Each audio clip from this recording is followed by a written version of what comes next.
இல்ல ஒரு திருமாவளவன் அண்ணன் இல்லாத மேடையில பேசியிருந்தா அதுவும் கண்டிக்கத்தக்கதுதான். அவரே உட்கார்ந்து இருக்காரு. நாகரிக அரசியலுக்கு வந்து நமக்கு வகுப்பைப்பாரு அவரு. நாகரிக அரசியல்லாம் இப்படிதான் பண்ணணும், அரசியல்ல இப்படிதான் இருக்கணும், மேடை பேச்சுனா இப்படிதான் இருக்கணும் வகுப்படுத்துறது அண்ணன் திருமாவளவன். அவர் அந்த நேரத்துல தடுத்து நிறுத்திருக்கணும். நான் ஒரு கூட்டத்துல பார்த்திருக்கேன், அண்ணன் சீமான் அது ஒரு போராட்டம், அண்ணன் கீழே உட்கார்ந்து இருக்காரு. மேல அண்ணன் திருமாவளவனை பத்தி பேசும்போது அண்ணன் கீழே வந்து கையை காட்டி அவரை பத்தி பேசக்கூடாது, அது தப்பு. இதுதான் வந்து அண்ணன் சீமான் வந்து தம்பிகளை வளர்க்குற விதமோ, விடுதலை சித்தைகள் ஐயா திருமாவளவன் அவர்கள் சிறுத்தைகளை வளர்க்குற விதமும் இதுதான் புலிகளுக்கும் சிறுத்தைகளான வித்தியாசம். அதுவும் இல்லாம தலைவர் பிரபாகரன் இவங்களுக்கு மட்டுமே சொந்தமா ஒரு நினைப்புல இருக்காங்க. நீங்க பாக்குறீங்க அயல் நாட்டுல இருந்து திரள் நிதி வருதுன்னா ஏன் அண்ணனுக்கு தரல? அண்ணன் தான் தூய தமிழ் தேசியத்தை பேசுறவரு. அண்ணன் வந்து தமிழ் தேசிய ஆதரவாளர் திருமாவளவன். அண்ணன் வந்து ஈழ விடுதலைக்காக அதிகமா பாடுபோம், அவருக்கு அனுப்ப வேண்டியதானே, ஏன் அவருக்கு அனுப்பல? அப்போ உலக தமிழர்களுக்கு தெரியுது அண்ணன் சீமான் தான் வந்து தலைவர் பிரபாகரன் வந்து அவர் கையில இருந்து தன்னுடைய கைக்கு வந்து அந்த போராட்டத்தை மாற்றி எடுத்துக்கொண்டு போற ஒரு ஆளு. தமிழர்களுக்கு, உலக தமிழர்கள் உரிமைகளுக்காக, உலக மக்களின் உரிமைகளுக்காக, உலக தமிழ் மக்களின் உரிமைகளுக்காக, அவர்களுடைய தமிழ் வாழ்வியலுக்காக போராடுற ஒரு தலைவர் அண்ணன் செந்தமன் சீமான் அப்படின்னு உலக தமிழ் தெரிஞ்சுதான் நிதி அனுப்புறாங்க. தமிழர்கள் எல்லாரும் ஒன்றும் முட்டாள் கிடையாது, நிதி அனுப்புறவங்களாம் முட்டாள் கிடையாது. தான் உழைச்சு சம்பாரிச்சு சின்னதா சேர்த்து வச்ச காசை ஒருத்தருக்கு நம்பி அனுப்புறானா அவன் சரியான தலைவரை தேர்ந்தெடுத்திருக்கான அர்த்தம். இந்த தமிழ் சமூகம் சரியான தமிழர்களுக்கான, தமிழ் தேசிய விடுதலைக்கான ஒரு தலைவரை தேர்ந்தெடுத்துச்சு. அதை வந்து இவங்களால பொறுத்து கொள்ள முடியல, விடுதலை சித்திகளால பொறுத்து கொள்ள முடியல. விடுதலை சித்திகள் என்ன பேசுறாங்கன்னா, அவங்க வந்து தமிழ் தேசத்தை தொடங்கி திராவிடத்துல அப்படியே தொட்டு இப்போ வந்து திமுகவா அவங்க எதிர்க்க கூடாது. திமுகவோட நாம் தமிழ் கட்சி நல்லா வளர்ந்துன்னு வருது, இந்த வளர்ச்சி அவங்களுக்கு பொறுக்கல. திமுகவுக்கு சொம்படிக்கிற வேலையை பச்சையா செஞ்சுட்டு இருக்காங்க. திமுக என்ன பண்ணாலும் அதை பத்தி கண்டுக்காது. தாழ்த்தப்பட்ட மக்களுக்கு திமுக எவ்வளவு துரோகம் செஞ்சாலும் அது கண்டுக்க கூடாத இருக்கு. அதாவது எப்படின்னா, காது கேட்டோம் கேட்காம ஒரு சில போவான், ஆனா அவன் தம்பிதான் அடிபடுவான், அடிக்கிறவன் வந்து இவனுக்கு தேவைப்பட்டவனா இருப்பான். அந்த மாதிரி வந்து திருமாவளவன் வந்து எதையும் கண்டுகொள்ளாத ஒரு நிலையில இருக்காரு. அவர் தன்னுடைய கட்சியை வந்து இந்திய தேசிய அளவுல பரப்புறதுக்காகவும் இப்ப என்ன பண்றாரு, தமிழ்நாட்டுல வாழ்ற தெலுங்கு மலையாளம் பேசக்கூடிய மக்களை தன் பக்கம் ஈர்க்கிறதுக்கு அண்ணன் சீமான கிட்டனாதான் ஈர்க்க முடியும். அது மட்டும் இல்லாம அண்ணன் சீமானோட வளர்ச்சி அவரால் பொறுத்துக்க முடியல. தான் கிட்ட இருந்து தனக்கே இருந்து ஒருத்தர் நல்ல ஒரு அரசியலை பேசி முன்னெடுத்து வராரு, யாரு கூட கூட்டணி இல்லாம முன்னெடுத்துட்டு வராரு.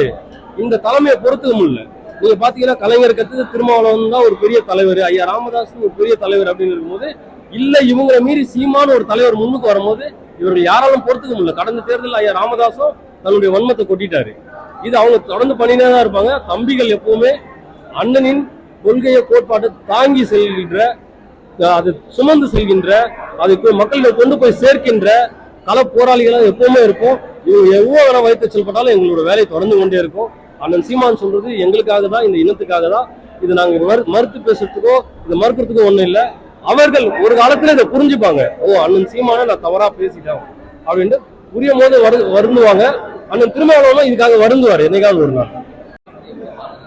அப்பா நாங்க வளர்றோம்ப்பா, அண்ணனை பத்தி தப்பா பேசலப்பா, அவர் வந்து கோமாளின்னா நாங்க கத்திட்டு இருக்கோம், கோமாளியா தெரியுறோம் அப்படின்னு அவரே சொல்றாரு. அப்ப மக்கள் எங்களை வந்து இன்னும் புரிஞ்சுக்கல அப்படின்னு சொல்லிட்டு அவர் சொல்றாரு.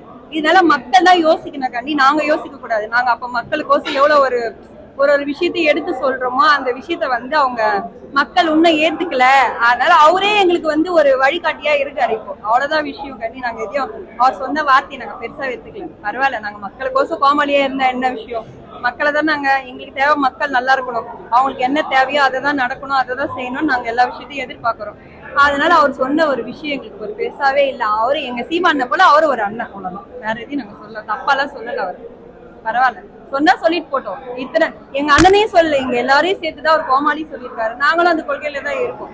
நாங்க அதை தாராளமா ஏத்துக்கிறோம். ஏன்னா நாங்க மக்கள் ஒருத்தருக்கும் ஒரு விஷயம் கிடைக்கணும், எதுவையும் அவங்க எதிர்பார்த்து நிக்கிறாங்க, அந்த தேவையை பூர்த்தி செய்யணும். வருங்காலத்தை வந்து நாங்க ஒரு எப்படி சொல்றது, ஒரு எல்லா விஷயத்திலயும் தகுதியா நிக்கணும், எங்களுக்கு கிடைக்காத விஷயம் தான் அவங்களுக்கு கிடைக்கணும்னு சொல்லிட்டு நாங்க இவ்வளவு தூரம் போராடுறோம். அதனால அவங்க பேசின பேச்செல்லாம் நம்ம பெருசா எடுத்துக்க கூடாது. பரவாயில்ல, கடந்து போவோம். எவ்வளவு விஷயத்த கடந்து போறோம், அந்த மாதிரி அதையும் கடந்து போவோம். அது திருமாவளவன் பேசினாதான் அதை நம்ம சகிச்சுக்கணும், இல்லை அதை பத்தி பேசணும். அது அவங்கள சார்ந்தவங்க வேற ஏதோ உசுப்பேத்தி விடுறதுக்காக பேசுறாங்க. நம்ம ஒரு நல்ல ஒரு சகோதரமா தான் இருக்கிறோம், நட்புணர்வா தான் இருக்கிறோம். அது இடையில யாராவது போந்து கலைக்கிறதுக்கு உண்டான வேலையை பார்ப்பாங்க. அது அண்ணன் பேசாம நம்ம அதை எதுவும் கணக்கில் எடுத்துக்க கூடாது. இன்னொன்னு நம்ம அண்ணனோட அறிவுரை, அவங்கள திருமாவளவன் அண்ணன் கட்சியோட ஐயா ராமதாஸ் கட்சி, இதெல்லாம் நமக்கு விமர்சிக்கிறதுக்கு எந்த உரிமையும் இல்லை. நமக்கு வேலை வேற இருக்குன்னு சொல்லிட்டாங்க. அதனால மற்ற வேலைகளை பார்த்துட்டு போகணும், அந்த பார்வை தான் எங்களுக்கு இருக்கு.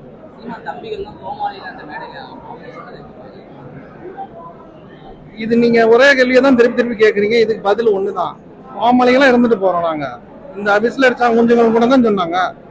36 லட்சம் பேர் இருக்கிறோம்ல, எல்லாம் கோமாளியா சொல்லுங்க? 36 லட்சம் பேரும் கோமாளியாப்போ இல்ல. அப்ப கொஞ்சம் கொஞ்சமா இன்க்ரீஸ் ஆகி ஒரு கோடி வருவோம். கோமாளியும் போட்டு அடிப்போம், பார்க்கலாம். மக்கள் ஏமாளி கூட்டமா இருப்பாங்கன்னு அவங்க நினைச்சாங்க. ஆனா சீமான் என்னும் ஒரு ஆளுமை வந்து தன்னுடைய இன உணர்வை அவங்களுக்கு உயிர்ப்பிக்க வச்சிருக்கு.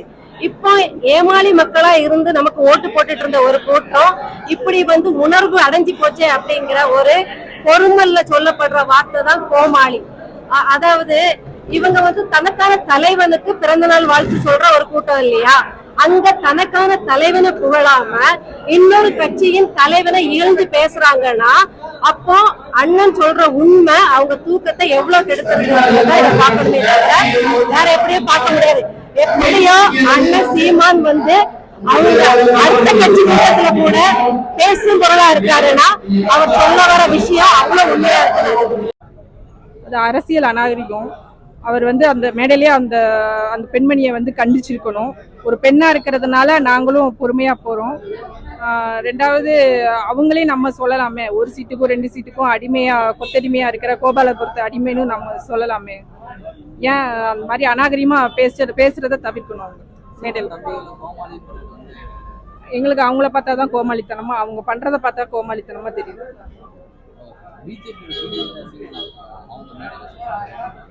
அது அவங்க அநாகரிகமா தான் ஏதோ ஒரு பொறாம காழ்ப்புணர்ச்சியில பேசுறாங்க. அந்த மாதிரி நாம் தமிழர் கட்சி அண்ணா சீமான் மீது இருக்கிற காழ்ப்புணர்ச்சியால தான் அந்த மாதிரி பேசுறாங்க. இல்ல, அது நாகரிகமற்ற செயல் தான். அது அண்ணன் திருமாவளவனுடைய அதிகாரம் பெற்று அது நடந்திருக்காது, தெரியாம தான் அது நடந்திருக்கும். அது அவங்களுக்குள்ள பேசி சரி பண்ணியிருப்பாங்க. என்னதான் அந்த மேடையில் நடந்திருந்தாலும் அந்த மேடையிலே கண்டிக்க முடியாத சூழல் இருந்திருக்கும். வெளியே அவங்க தனியா பேசி அதை சரி பண்ணியிருப்பாங்க, தப்புன்னு கண்டிச்சிருப்பாங்க. கண்டிப்பா அது பேசிருக்க கூடாது, தவறு தான். தம்பிகள் தானே தெரிஞ்சிருவாங்க. யாரு பிஜேபியோட பி டீம்னு நாம் தமிழர் கட்சி சொல்லுங்க. வழக்கமா சொல்ற கருத்து தான் இது. எப்ப பார்த்தாலும் சொல்லிட்டு இருக்க ஒரே ஒரு விஷயம் தான், பிஜேபியோட பி டீம் யாருன்னு எல்லாருக்குமே நல்லா தெரியும். திமுக தான் இன்னைக்கு பிஜேபியோட பி டீம். அதுக்கு உங்களுக்கு ஒரு எடுத்துக்காட்டா சொல்லணும்னா இந்த நாணயத்தை சொல்லலாம். இப்படி நிறைய விஷயம் இருக்கு. பெருசா வந்து இது கருத்து முக்கியமான பிரச்சனைகள் நிறைய இருக்கு. அதை நம்ம பேசுறது சரியா இருக்கும்னு நினைக்கிறேன். நமக்கு இது அருமையான கட்சிண்ணா. கட்சியில இன்னமும் நான் ஈடுபடுறேன். இன்னும் நம்ம மக்களை இன்னும் நிறைய சேர்க்கணும்ண்ணா. அதான் ஆசை.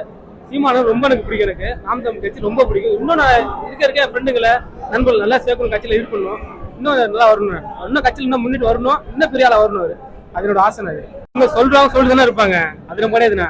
நம்ம கட்சி நம்ம கோட்பாடு வேற. நம்ம நாம் தமிழ் கட்சி தான். நமக்கு என்னைக்கு சீமானம் தான். அவரு நம்புங்க, கண்டிப்பா என்னைக்கும் வெற்றி தான். இன்னைக்கு என்னைக்கும் அவரு தான் இன்னும் மேல் வருவாரு. அவரு என்னைக்கும் எல்லாமே அவர் தான். இன்னுமே அவர் தான் எல்லாமே அவர் தானே வருவாரு. நம்ம நாம் தமிழ் கட்சி தானே.